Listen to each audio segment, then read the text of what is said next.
How's it going, my friends, and welcome back to Silly Scale Models and another Warhammer figure. So in this episode we are going to be looking at another one of the Indomitus figures. This one is the Primus Lieutenant. So for this video I'm mainly just going to let it play out. I ain't going to talk through too much of this one because I'm still figuring out how to do these type of videos. But mainly, I know I can't really teach anybody anything from this because it's not one of my sort of areas of expertise, as I said in the last episode. You know, I'm just getting back into doing this again. So, you know, if anything, you'll probably learn more from my mistakes or perfect a lot better on what I have done in this episode. Probably the entirety of the series, probably. But I will, when it comes to it, I'll tell you a little bit about the chipping technique, probably a little bit more in depth than I did the last time.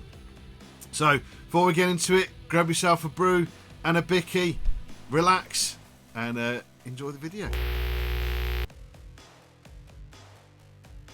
So, here's our Lieutenant. He's looking pretty smart. He's all ready for priming as well. I'm going to say what I do quite like about these newer figures is the detail in them is very nice. It's very sharp, crisp, and it's very much now compared to what it used to be. He's a lot like you know, that old artwork that we used to see from Warhammer, and yeah, they're starting to look a lot more you know, like, you know, literally just like the artwork, you know, with all the, you know, the nice detailing on their armour.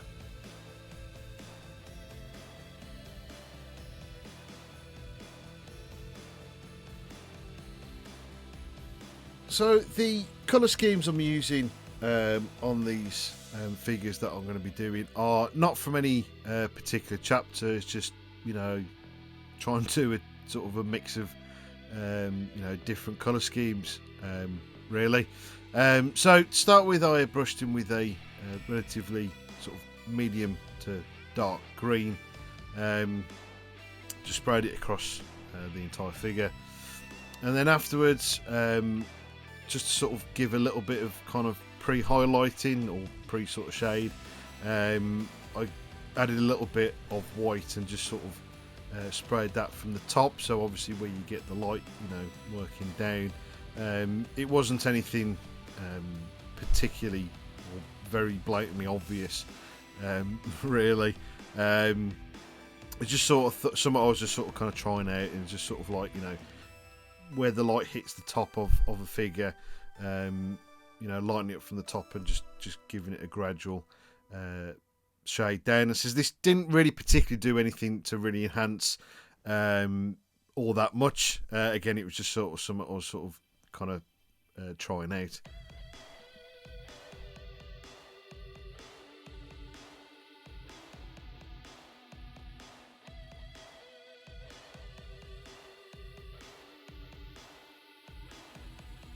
So as you can see there, that gradual sort of shading did actually turn out quite nice. It's very subtle, really, so you probably wouldn't, you know, really notice it as such. So I decided to do my favourite, sort of one of my favourite chipping techniques is using the sponge chipping technique. So that's basically you know, getting a load of paint on the brush, dab it onto a bit of tissue paper or paper towel, getting most of it off, and then just dabbing it onto the model, and whatever paint's on there, you know, will obviously transfer onto the model. And you know, using a sponge kind of gives you more irregular sort of patterns. Now I did start this off with a sort of a rusty brown colour, and then working the way up to the light green, which realistically I should have actually done the opposite way around, but to be fair, actually kind of actually worked out, and you know, it actually looks all right, to be fair, particularly from a distance. But then after that, I went in with the paintbrush, literally join up a few of the dots to sort of, you know, sort of make some of them, you know, chipping areas a little bit larger, but you know, try not to go too far with it, and also add in some sort of slightly bigger, more kind of defined, if you like, scratches, you know, around, and particularly paying a lot of attention to like corners of the armour, you know, sort of areas that are most likely going to get, you know, chips, so stuff like the knuckles and you know, the sharper edges basically of the armour. I did exactly the same with the helmet, because I decided to go with a red helmet, and did the same, just adding a little bit of white in there, just to give that, again, light surface scratching.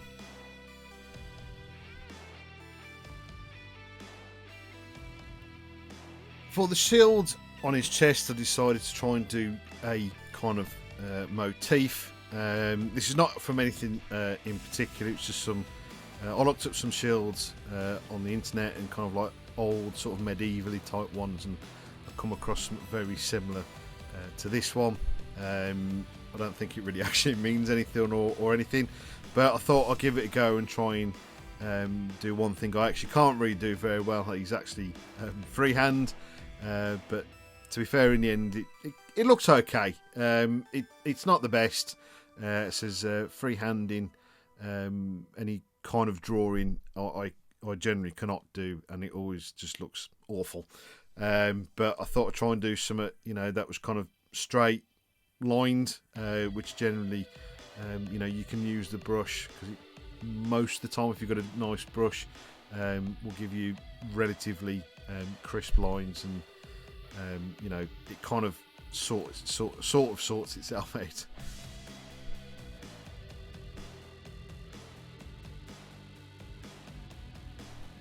I also did the same on the shoulder pad.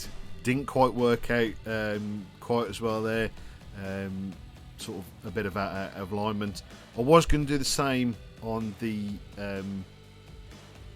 cloth bit at the front. I don't know what I'm going to call it, but that bit of cloth across the front, I was going to try and do the same on that, and decided against it, and just sort of leave it that sort of, you know, off white sort of looking colour.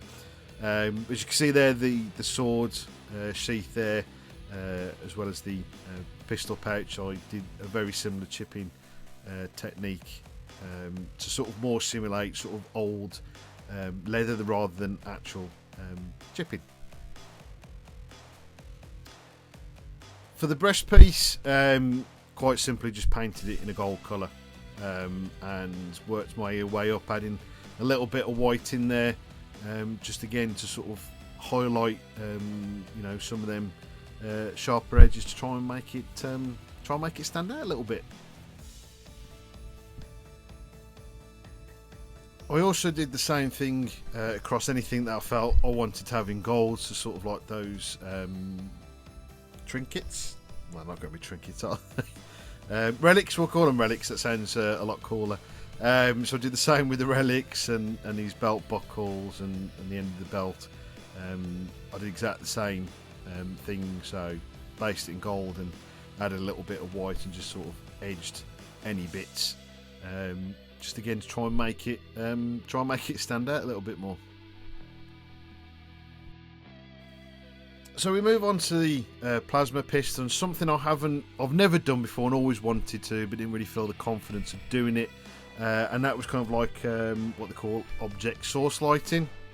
This is only kind of a small little bit I did, so I based it in sort of a relatively bright blue, and then again, same as pretty much everything else, just adding a little bit of white to sort of any kind of edges, just to give that sort of like intensity of light, and I decided to sort of dry brush it out a little bit, so it sort of catches on a little bit of the plasma pistol, again just to give that kind of you know, impression of that it glows and there's light coming from that, you know, area of the weapon.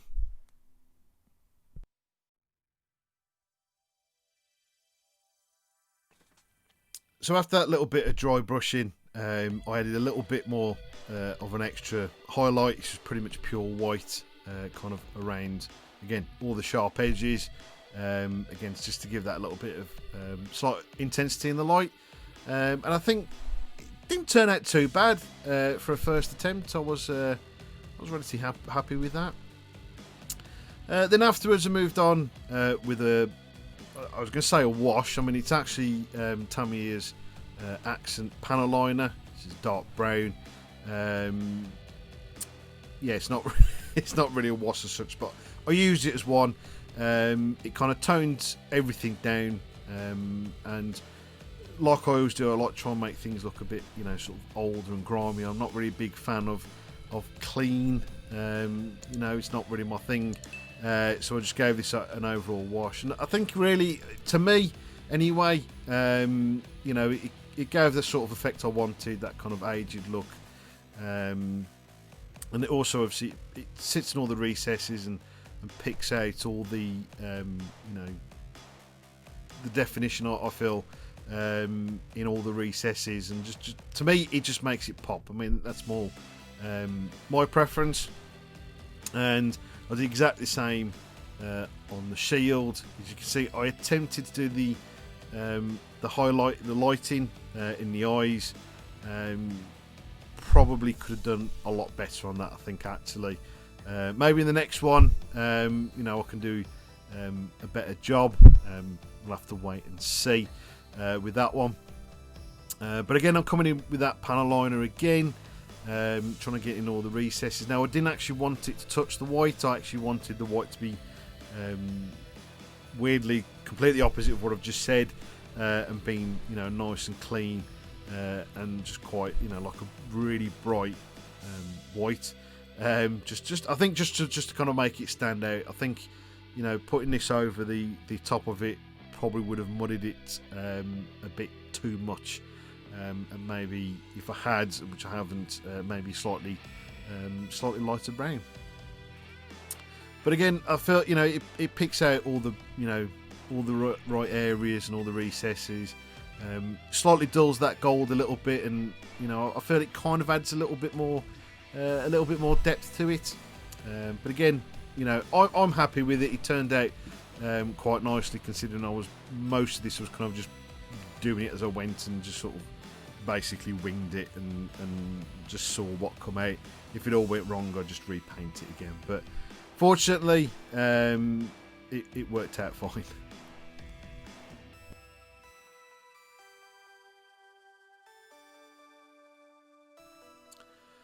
So for the base, I'm going for quite a simple base, and kind of trying to do it as sort of like maybe a bit of decking, or sort of a concrete sort of floor. So I've cut a circle out of a thin bit of styrene, and cut it up to make it look like a couple of like tiles or pads or whatever.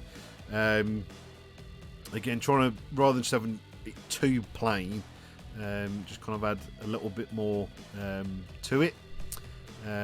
So I've cut them out. I sanded them slightly to take out a little bit and make them a bit more sort of, so they're individual, more individual tiles. So there's a little bit kind of recess. And because it's styrene, obviously it's plastic.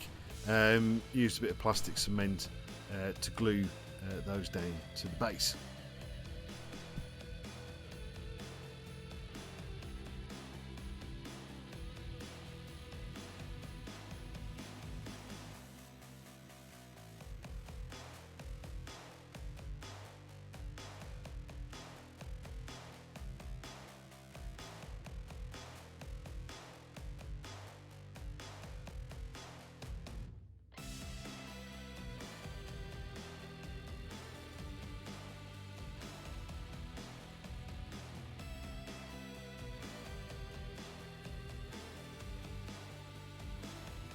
So again, just to not make it look too plain, I tried to add a little bit of texture to it. I used some Tamiya putty and some Tamiya extra thin glue to make it into this kind of paste, and then all I do is pretty much just slap it on for starters, but as it starts drying, because this will, the glue is quite, it's very thin, it evaporates quite quickly, so the putty starts to dry quite quickly. So once it starts to sort of go off, I'll go back over it again with the brush, and what this starts to do, lifting the putty, and gives you a nice bit of texture. This sort of thing actually is quite good for doing cast texturing as well. It's a good, a nice, easy, and very simple technique, and actually yields some pretty good results.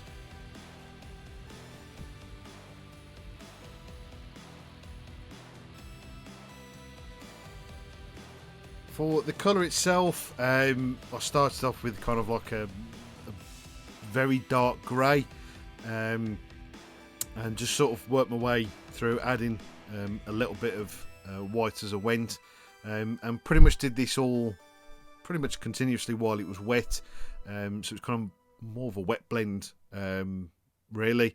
It's probably the only time I can actually do a good wet blend, because with this it doesn't have to be very precise. I'm trying to make it look a little bit like like a concreted, decky type surface.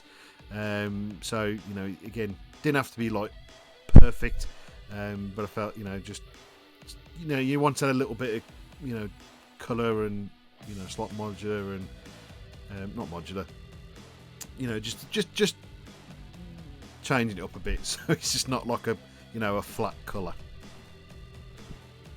So that's pretty much it for now. Stick around for a little bit longer, and we'll show you all put together. So there we go, my friends, we're almost there. I'll show you the finished model in just a second, but before that, I'd like to thank you guys so much for watching this video. Do hope you've enjoyed it. If you're new around here and you've also enjoyed what I've been doing, please consider liking and subscribing to the channel. You can also follow us on Facebook and Instagram as well. So again, that's it from me. Do hope you have enjoyed, and I'll catch you next time.